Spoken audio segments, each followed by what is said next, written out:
So I want to talk to you guys today briefly about the Champions Program. And what I want you to keep in mind during this presentation is that this Champions Program is about providing resources to you for free, about providing boots on the ground, people to come to events that you want to happen for your students for free. And basically what the Champions Program is designed to do is to provide you these resources so that you can amplify your efforts in career and technical education awareness. So let's dive into that real quickly and see my best way of doing this here. All right, so what you're looking at on the screen is something I call the systems approach to workforce development. Career and technical education awareness is the very beginning piece. It's almost the fuel for this engine that you're looking at. And it's in this left-hand side called quantity. Here, what we do is we go out to the community, we speak to kids about the truths of our industry. About the education that they would need to be able to get the types of jobs that are there. And if we do our job right in career and technical education awareness, then it results in people choosing this industry and choosing those degree programs and becoming enrolled in those schools so that they can become skilled and so that organizations like BASF can hire them. Now, this is the focus of this particular conversation, is the quantity side of the equation. There's a whole nother presentation I do on quality. And although there's another kind of a piece for synergy, we'll kind of touch on that because that's what the Champions Program is kind of getting at. It's about us working together to get more out of our individual efforts. So part of what we're trying to do is deliver the right messages. You know, we tell kids all the time, dream big, you can do anything you want. Although I completely agree with that statement, I just feel that it is sorely incomplete because if 1,000 kids dream to have a job that only has 2 openings, well, 998 of them will be unemployed, even if they're all straight A students. So we need to be sure that we provide them the accurate information so that they can make informed decisions about jobs that are not only things they would be interested in, but that are available. So that is what the job of career and technical education awareness is. And I want to talk to you about how we can help you make that happen. So just to quickly go over some of the things that are happening around us. You have seen, I'm sure, over the last few years, the number of organizations that are talking about not having enough people. The shortage in manufacturing, shortages in other industries as well as a result of baby boomers exiting the workforce, as well as capital expansions. And I know that we have a new situation over the summer with the coronavirus that has affected some of these things, but we still believe this to be a temporary situation. I've just finished a white paper on the COVID effect of workforce development. And within the research that we've done recently, we truly do see this something as something that we're going to surface from, and we are still going to be dealing with the baby boomers retiring. We may see that more than ever because of that information, because of that, or as a result of our findings. And the capital expansions have slowed some, but the majority of it was already complete before this pandemic began. So even though we do have a new situation, don't think that the changes you're seeing now will have a forever presence on the workforce that we need. If you are interested in more detail about that, this paper is being published in a double feature in BIC magazine. The first half of that will be in the current magazine, and the second half will be in November, and the second half will be in January, if you would like to know more about that. So, and lastly, I will just kind of highlight some of the same types of information here. We are still projecting an over 2 million job shortage in manufacturing, and this just speaks to your students about the job availability in manufacturing. So it's the things that you want to convey are the jobs available? Do people like being in the jobs?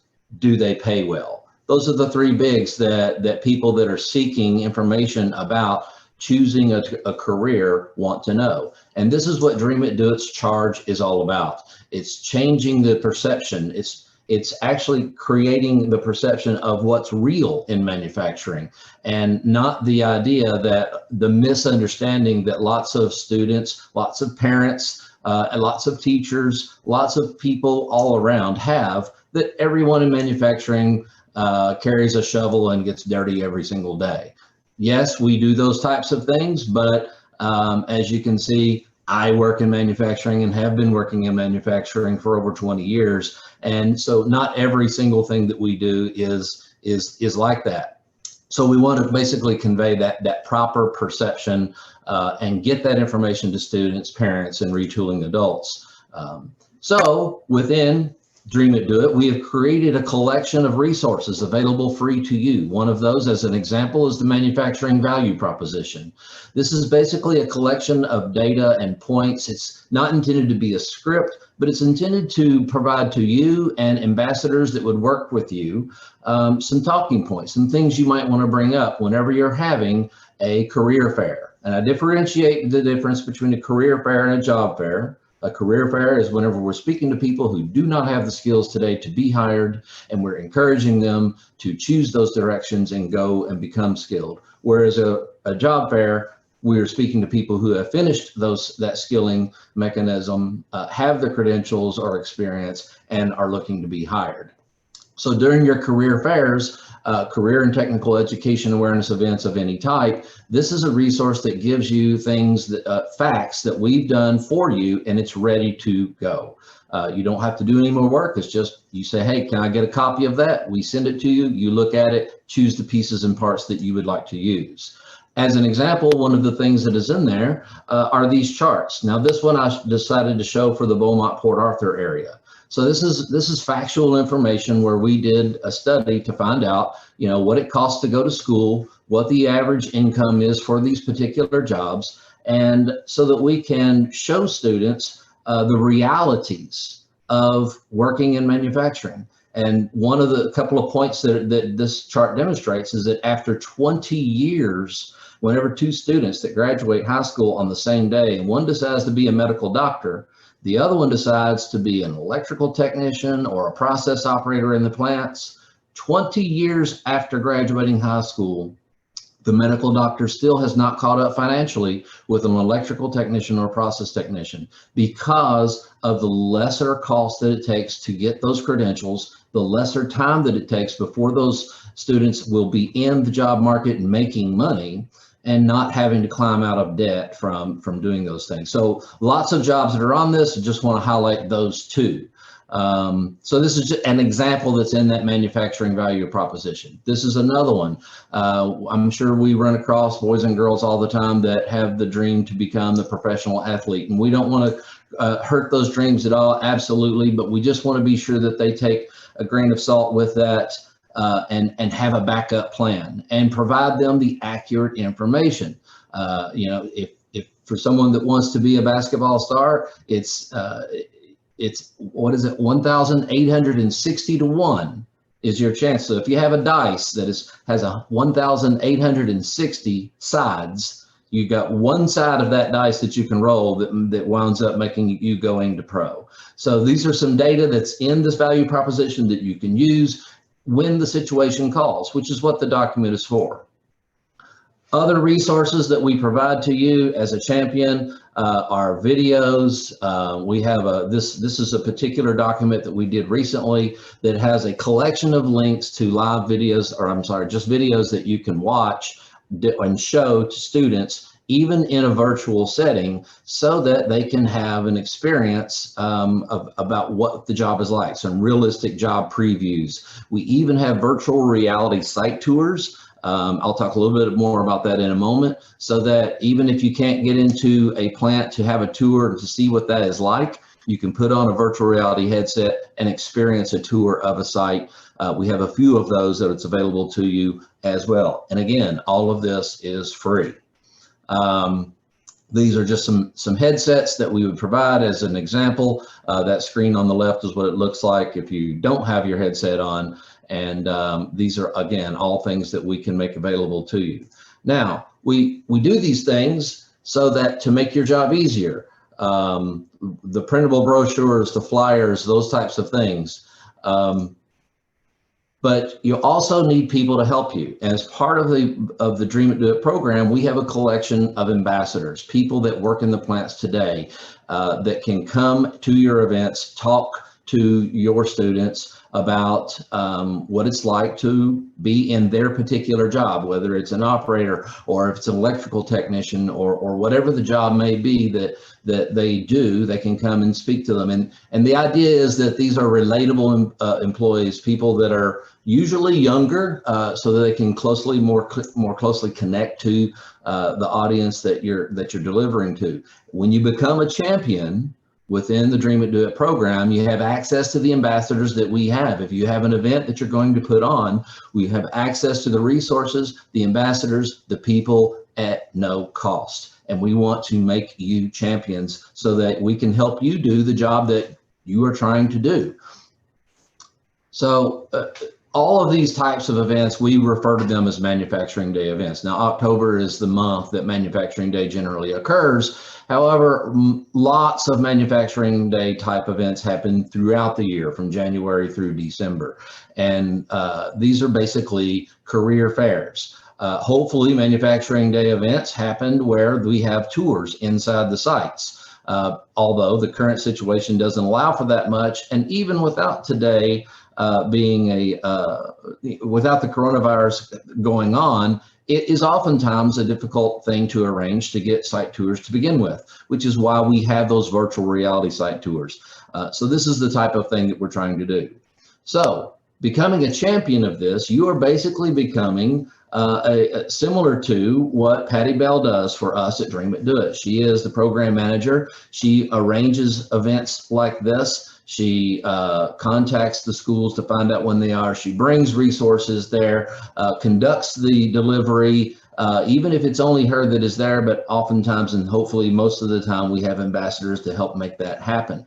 And as a champion, you become the same advocate, the single point of contact for your high school students to get truths about the industry so that you can correct those misconceptions.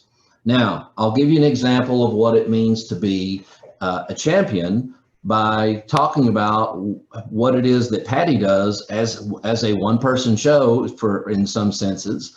So whenever Patty connects to your organization, your event, then she does a lot of things for you. You don't have to plan the event. You don't have to call the school. You don't have to set up a booth. You don't have to bring materials, because all of that is happening through the efforts that Patty has through Dream It, Do It. She is, in a sense, the champion of champions when it comes to this. Lots of sites, manufacturers, do all of this work and only attend just a small amount of events per year because of the amount of work that it is. Whenever there's a champion in the area and you do this for them, you start doing what Patty does, and you will start to garner a lot more support from your industry partners, because the only thing your industry partner has to do is send you a person or two to talk about their jobs. They don't have to set up a booth anymore. They don't have to bring flyers, or, I mean, they can, we're not telling them not to, but if they can just send a few people to talk about their jobs, and they already have at their disposal flyers, booth, a place to do it, a message to say through the manufacturing value proposition, you wind up getting a lot more support from your industry partners, not because they are any less interested before, but because they now can do it with less time and effort and have just as high, if not higher, return on investment for their time. So all of this gets done with one person's efforts. So I'll give you an example with what Patty does alone. Now, I shouldn't say alone, because the ambassadors that she calls to help make this happen does support all of these events. So we try to get ambassadors at every one of these. In 2016, we held 49 events. and we connected with 4,377 students, as well as 850 influencers. Influence our parents, community college representatives, counselors, those types of influencers, we refer to them all as. In 2017, we had 69 events and 11,000 student contacts, as well as 845 influencers. In 18, it was 74 events. In 19, it was 105 events in 2019 that Patty alone attended, participated in, delivered materials for, and communicated with students all in 1 year. Now, we don't have the numbers yet for 2020, and we are sure that the pandemic has affected that, but we have created so much virtual resources to help you accomplish this type of effort now that it's a win for us this year, if for no other reason than the fact that we've created so much online and virtual utilization material that we'll be able to use that moving forward even after this is behind us. So this bears repeating. All of this is done with one paid position. It's a shared cost that, you know, we the sites help to pay for by putting money towards that board, and a couple of ambassadors per site showing up an event, attending only a few events per year. Each one of these ambassadors might only attend 1 or 2 half-day events, but if you have 10 or 15 industry partners giving you ambassadors, then you can affect a vast number of students within your ISD or just within your local community, depending upon your scope of work. So if you are interested in becoming an ambassador, this is the board members for the Dream It, Do It. This is the Southeast Texas Education Foundation. You can contact us, and we are in the process of creating a Champions Program kit. So this will be a sort of a tool bag that already is stocked with the flyers you might need, with VR headsets that you can use, with other assistive. It's basically going to be full. Patty could probably tell you more about the contents of that bag that we want to provide to people who want to say, I want to be a champion for CTE in my region, my school, my ISD, and we will get that material to you. You will become part of the Champions Network. And again, it's about us providing resources to you and boots on the ground. So if you are interested, this is the contact information. You can send an email to patty@allianceportregion.com or call that number, and we will be able to get you into the Champions Program. That is the end of my presentation. I will go ahead and take a look at the chat to see if there have been questions posted already. And if not, then please feel free to send any questions at this point. Hey Glenn, it's Angela. Just wanted to let you know, so far we've just received questions about how individuals can get those materials. So thanks by showing that slide there at the end. But to repeat something that you said, it bears repeating. You can email Patty at the Economic Alliance, or you can email me, Angela Oriano, at aoriano@lee.edu. There you go. Thank you so much, Glenn. Appreciate that very much. Okay, somebody asked, can you put the contact information back up? Thank you. Any other questions? Well, I like that question, or that collection of questions, because it sounds like we have interest. And yeah, as much as efforts as with last year, 105 events, imagine if we had 3 or 4 champions that kind of did this same thing that Patty did. We would be amplifying the efforts, getting the truth of our industry out to these students. And just as importantly, please do not forget, just as importantly, the influencers. Students listen so much to the influencers that are in their life about what they think they should choose. And the best thing we can do is to be sure those influencers are also informed. So this type of information that we're speaking to shouldn't just be at career fairs. It should be at parent-teacher conferences or other types of places that we can communicate to these influencers. I couldn't agree more, Glenn. I just wanted to say too, it's really exciting because participating today, we have ISDs. I don't know how many we have, but we have lots, and the geographic representation is quite substantial. So please, if you're out there and you're interested in learning more about becoming a champion, receiving these materials, we're happy to send you those kits. But more importantly, I say we, but mostly Patty, we're here to support you in your learning, to help you develop the comfort level that you need to feel confident talking to students and parents about the opportunities that exist in manufacturing across our region. Glenn? Yes.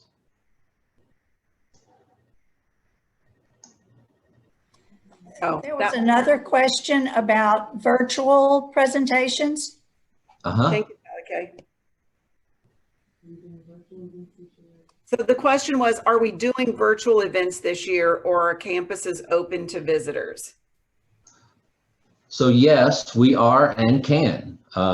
So what we try to do is connect with what the schools need or the district needs. If you would like to have a virtual event, now we're kind of getting out of the champions piece of it a little bit, but not really, because if you'd like to have a virtual event, you just send the same contact information that's up on the screen, send that information about when your event is and when it's going to happen, and hopefully there's someone within your group that would like to be a champion, and they can use that event as a training session for, here's what I'm going to do, here's what I'm going to bring, here are the resources that I'm going to use. You can use the same resources to do another event, and let us know if you want ambassadors to speak as well. We do have ambassadors in virtual event that can sign in just as we have today as participants of the event, of the virtual event. So even though we're used to them standing in the classroom or standing in the auditorium to speak about the job and what they like and take these answers to questions,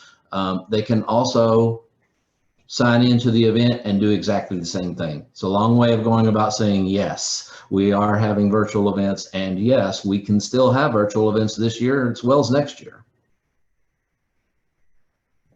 Thank you, Glenn. At this point, I don't see any other questions. So Sally Kay, I just hope that everyone will join me in thanking Glenn for this informative presentation. Patty Bell, thank you for joining, and I see you've logged in a number of times to provide your contact information. I do think another one of our board members, Dave King, is in today as well. So Dave, I just want to give you a shout out and thank you for joining us. Sally Kay, back to you.